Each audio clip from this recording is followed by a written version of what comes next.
जो आज के इस टॉपिक में हम लोग पढ़ेंगे प्रोबेबिलिटी ऑफ मैक्रो स्टेट और साथ ही साथ थर्मोडायनेमिक्स प्रोबेबिलिटी हम लोग पढ़ेंगे। थर्मोडायनेमिक्स प्रोबेबिलिटी तो आपने देखा थर्मोडायनेमिक्स जो प्रोबेबिलिटी थी, देखो तो थर्मोडायनेमिक्स प्रोबेबिलिटी, अगर मैं थर्मोडायनेमिक्स प्रोबेबिलिटी की बात करूं तो हमने क्या लिखा था, omega will be equal to nCr लिखा था, और इसी को हम लोगों ने क्या लिखा, factorial n by r factorial n minus r factorial. ये हमारा क्या था, थर्मोडायनेमिक्स प्रोबेबिलिटी थी। लेकिन प्रोबेबिलिटी ऑफ माइक्रोस्टेट जब निकालेंगे हम तो इसकी जो वैल्यू आएगी पी माइक्रोस्टेट की जो फॉर्मूला आएगा बस सब कुछ वही रहेगा, एन फैक्टोरियल आर फैक्टोरियल और एन माइनस आर फैक्टोरियल इतना रहेगा, बस ये इतना चीज एक्स्ट्रा हो जाएगा, एम पावर एन इतना क्या हो जाएगा, एक्स्ट्रा आ जाएगा, एम पावर एन क्या हो जाएगा, एक्स्ट्रा आ जाएगी। इसीलिए थर्मोडायनेमिक्स प्रोबेबिलिटी को कैलकुलेट करने के बाद हम क्या करेंगे, ये प्रोबेबिलिटी ऑफ माइक्रोस्टेट की बात करेंगे, ठीक है ना। इससे पहले भी प्रोबेबिलिटी ऑफ माइक्रोस्टेट की बात किया तो वो सब सिंपल तरीके से किया। ओके बच्चों, तो आइए हम लोग यहाँ पर देखते हैं। तो अब देखिए थर्मोडायनेमिक्स प्रोबेबिलिटी सबको पता है, इससे पहले भी मैं पढ़ा चुका हूँ। The number of microstate corresponding to a particular microstate is called a thermodynamics of that microstate, it is denoted by omega. मैंने थर्मोडायनेमिक्स प्रोबेबिलिटी को बताया था number of ways of distribution, और इससे पहले मैंने टेबल भी बना था, टेबल में मैंने कॉम्बिनेशन बना था। कॉम्बिनेशन मतलब कि माइक्रोस्टेट हुआ करता था, उस माइक्रोस्टेट में लार्ज नंबर ऑफ माइक्रोस्टेट हुआ करता था। माइक्रोस्टेट में अंतर समझ रहे हैं ना, ये माइक्रोस्टेट और ये मैक्रोस्टेट, ये कॉम्बिनेशन होता है कि कितने आप क्या करते हैं कि कॉम्बिनेशन बना सकते हैं, उस ईच कॉम्बिनेशन में कितनी तरीके से पार्टिकल को डिस्ट्रीब्यूट कर लेते हैं, ठीक है ना। तो ये चीज जानते हैं हम लोग। तो वी नो दैट, वही मैं लिखूं, we know that a large number of microstate, large number of microstate को आप जानते हैं, exist corresponding to a particular microstate। किसी पर्टिकुलर स्टेट में हमने बताया था लार्ज नंबर ऑफ माइक्रोस्टेट होते हैं, but in case of thermodynamics probability एक कंडीशन थी, थर्मोडायनेमिक्स प्रोबेबिलिटी की कंडीशन में be considered only meaningful probability.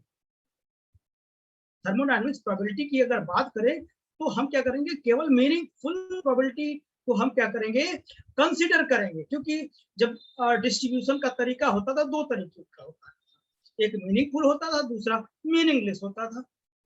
Meaningless मतलब अगर मैं एक्स वाई में भी रख दिया तो वाई एक्स में भी रखता था। जहां पर हमने क्या पढ़ा था, परमिटेशन पढ़ा था, एनपीआर, इनमें दोनों तरीके थे, एक मीनिंगफुल दूसरा मीनिंगलेस। तो हम यहाँ पे मीनिंगलेस को इग्नोर करेंगे, हम मीनिंगलेस की बात नहीं करेंगे, केवल मीनिंगफुल की बात करेंगे, ठीक है ना। तो we use the concept of combination, केवल कॉम्बिनेशन में ही मीनिंगफुल प्रोबेबिलिटी यूज होती है, ठीक है ना। इससे पहले लेक्चर्स में हम सब एक्सप्लेन कर चुके हैं, तो अब देखना, तो इतनी बात हो गई। तो हम कॉम्बिनेशन का कॉन्सेप्ट यूज करते हैं, ठीक है ना। if we select, if we are selected our object from n object, अगर n में से r को सिलेक्ट करना है तो हम क्या करें, कॉम्बिनेशन इसका यूज करेंगे, एनसीआर लिख सकता हूँ। इसे मैं क्या लिख सकता हूँ, factorial n divide by factorial r n minus r factorial, ये मैं लिख सकता हूँ। और इसी को मैं क्या लिख सकता हूँ, पता, मैं ऐसे लिख सकता हूँ, r कामा n माइनस r, ये मैं ऐसा लिख सकता हूँ, मैं ऐसा लिख सकता हूँ। यानी यही क्या है, ये है r कामा r तो n माइनस आर ये यूज करेंगे तो हो जाएगा। तो अच्छा, तो कॉम्बिनेशन यूज किया, फॉर्मूला लगा, इसको हम ये लिख सकते हैं। ये कह रहा है कि जो डिस्ट्रीब्यूशन है नंबर ऑफ इस करस्पॉन्डिंग मैक्रो स्टेट के करस्पॉन्डिंग है। तो यहाँ पे मैं लिख देता हूँ, अगर इसकी बात आ जाए, अगर ऐसा लिखा रहे तो इसे क्या बोलेंगे, थर्मोडायनेमिक प्रोबेबिलिटी।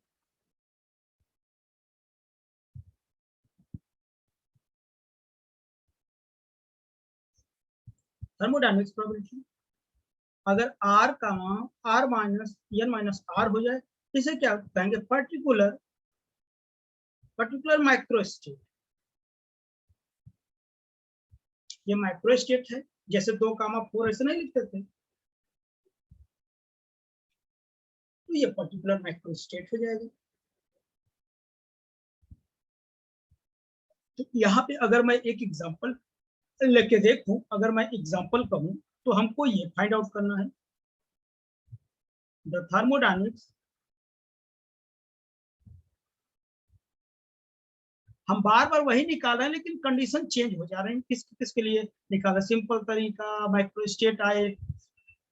आप अब देखो 6,2 अब ऐसे दिया रहेगा, अभी तक पार्टिकल दिया रहता था, डिस्ट्रीब्यूशन निकालना पड़ता था, अब ऐसे माइक्रो स्टेट रहेगा, थर्मोडायनेमिक्स प्रोबेबिलिटी हमको निकालनी होगी।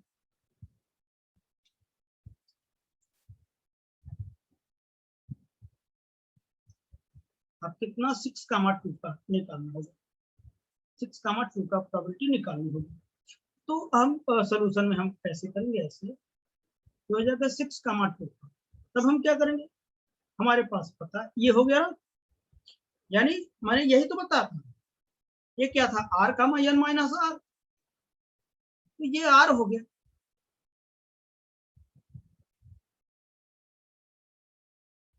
ये आर हो गया। अच्छा, वो तो टोटल नंबर ऑफ पार्टिकल क्या होंगे, दोनों को ऐड कर दो, देखो इसको ऐड करो, इसको ऐड करो, r plus n minus r, ये कर दिया टोटल एन हो गया। इन दोनों को ऐड कर दो, टोटल पार्टिकल कितना है, 8 है कि नहीं। तो एन फैक्टोरियल बाई कितना, r by n minus r factorial हुआ करता था। तो टोटल 6 तो 8 हो जाएगा। आर कितना है, ये आर है, यहां से मिलाओ 6 फैक्टोरियल, एन माइनस आर कितना है, 2 फैक्टोरियल। अगर वैसे भी नहीं पता है तो ये वही लिखा है यार, 862 लिखा है। देखो 1 फैक्टोरियल, 2 फैक्टोरियल इंटू 6 फैक्टोरियल, वही तो लिखा है ना, किसी भी तरीके से समझो, है वही। ओके, इसे सॉल्व करो, 876 फैक्टोरियल बाई 2 इंटू 6 फैक्टोरियल।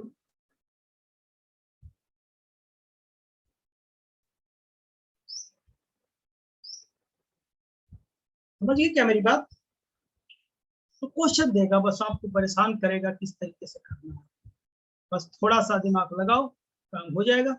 ठीक, तो ये बात हो गई। अगर कंपार्टमेंट भी दिया हो, मतलब बॉक्स भी दिया हो, जिक्र किया गया हो, तो प्रोबेबिलिटी ऑफ माइक्रो स्टेट बात करते हैं। ये पर्टिकुलर माइक्रो स्टेट की प्रोबेबिलिटी हो गई, जिसे थर्मोडायनेमिक्स प्रोबेबिलिटी कहते हैं। प्रोबेबिलिटी ऑफ माइक्रो स्टेट की बात करेंगे, ठीक है ना।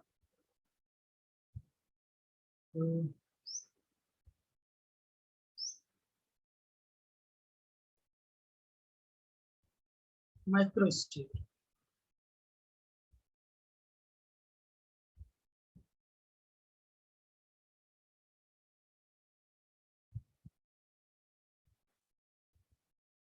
तो देखिए उसमें हम देखते हैं, let n distinguishable particle are divided in m और लाइक बॉक्सेस।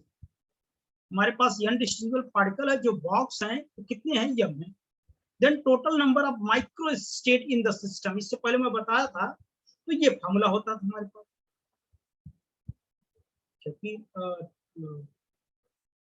मैंने बताया था 2 पार्टिकल हो और पार्टिकल 4 हो, तो हम ऐसे लगाएं 2 particle 2 box particle 3, 2 box particle 2, तो इसी तरीके से हम पावर लगाते जाएंगे, तो ये m बॉक्स हो जाएगा, पार्टिकल कितना m, तो ये total number of micro state. है ना। याद करो पहले मैं बताया था, अगर 4 पार्टिकल है तो दो बॉक्स है तो माइक्रो स्टेट कितना हो जाएगा, 4+1 यानी 5 हो जाएगा। 5 कितना हुआ करता था, 4,0, 3,1, 2,2, 3,1 और 4,0, ये हुआ। तो माइक्रो स्टेट क्या था, 2 बॉक्स थे, पार्टिकल कितने थे, 4 थे, तो ये इतना था, याद आ रहा ना। तो इसी तरीके से जो total number of micro state थे वो हमने यहाँ पर देख लिया। ठीक, तो माइक्रो स्टेट मिल गया, तो then probability of the micro state की प्रोबेबिलिटी कितनी हो जाएगी, यानी पी माइक्रो स्टेट। तो ये हमारा फार्मूला हो जाएगा, पी माइक्रो स्टेट का जो फार्मूला होगा कितना होगा, वो क्या होगा, thermodynamics probability to the total number of micro state of the system. ठीक, तो अब आप बताएं, अगर शायद आपको ध्यान हो, मैं एक बात कहा था आपसे, तो ये पी माइक्रो स्टेट तो है, P micro state, thermodynamics probability क्या होती है, ये केवल ओमेगा होती है। आइए हम पावर कितना है हो जाएगा, total number of micro state in the system. ठीक, तो देखना पी माइक्रो स्टेट क्या, ओमेगा बाई कितना, एम पावर है। और ये क्या था, अगर मैं इसकी बात करूं, ये क्या था, ये r comma n minus r भी तो था यही, या नहीं भी लिखो कोई दिक्कत नहीं, किसी को कोई प्रॉब्लम नहीं, मत लिखिए, लेकिन नहीं भी लिखते तो बताइए क्या था इसकी वैल्यू, इसकी वैल्यू यही था ना,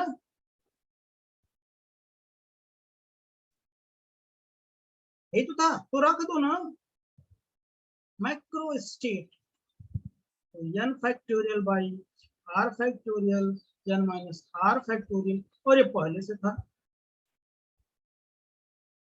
ये मिल गया।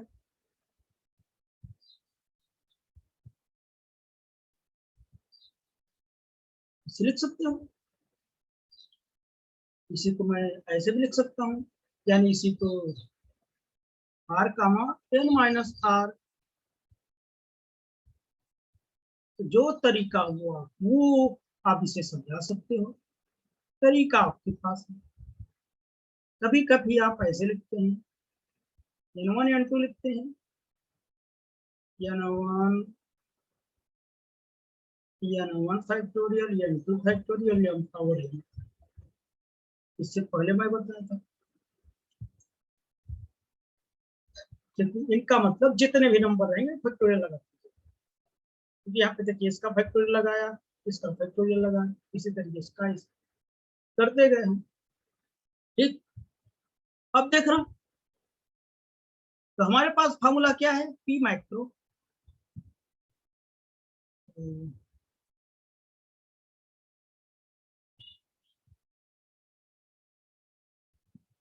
है ना इतना, ये तो फॉर्मूला है, नियम फॉर्मूला हमारा यही है। तो केस करता हूं, फॉर मैक्सिमम प्रोबेबिलिटी,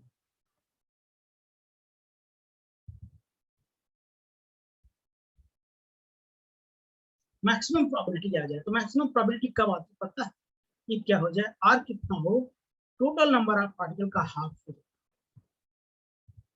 ठीक, तो देखो पी मैक्स मैक्रो, ठीक, मैक्स कैसे हो जाएगा, n फैक्टोरियल डिवाइड बाई, अगर मैं यहाँ सॉल्व करूँ, आर की जगह मैं क्या रखती हूँ, n/2 फैक्टोरियल लिखा, और n माइनस n/2 का फैक्टोरियल लिखा, m पावर n, इसे हम अगर सॉल्व करें कितना आ जाएगा, फैक्टोरियल n/2 फैक्टोरियल, इसको भी सॉल्व करोगे 2n माइनस, ये भी n/2 फैक्टोरियल आएगा, और m power n,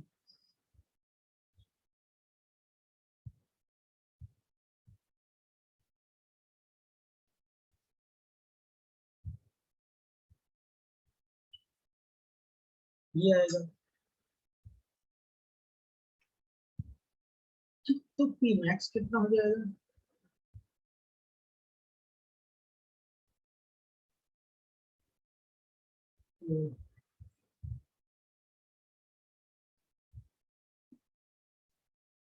n by 2 factorial, ये हो गया।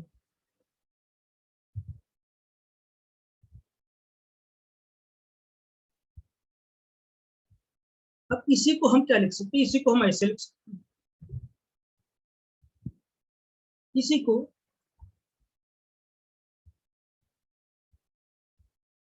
n फैक्टोरियल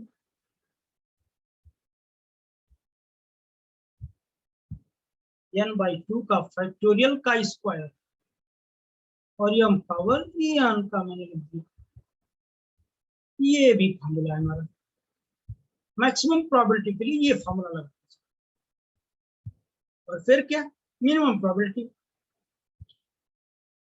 जैसे कि फॉर मिनिमम प्रोबेबिलिटी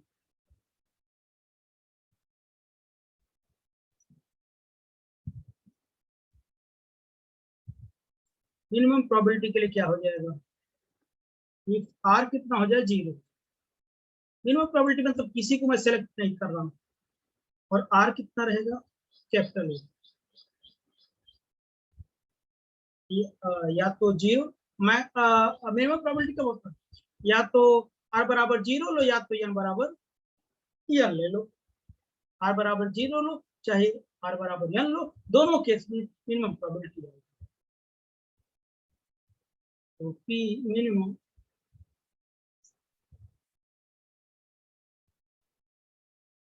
आप सॉल्व करके देख सकते हैं। फॉर्मूला हमारे पास क्या है? यही तो है ना।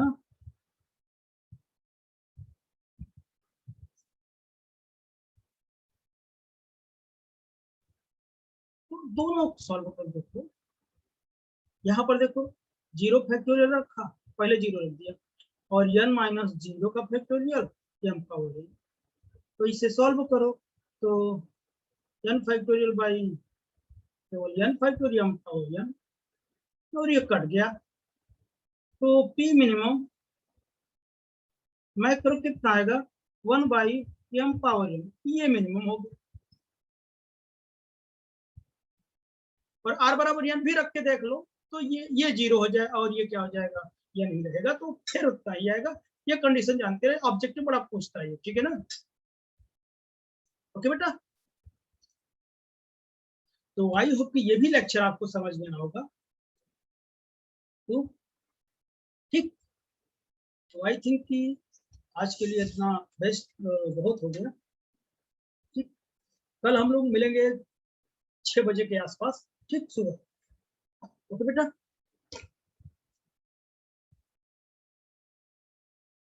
ओके, तब तक के लिए बाय।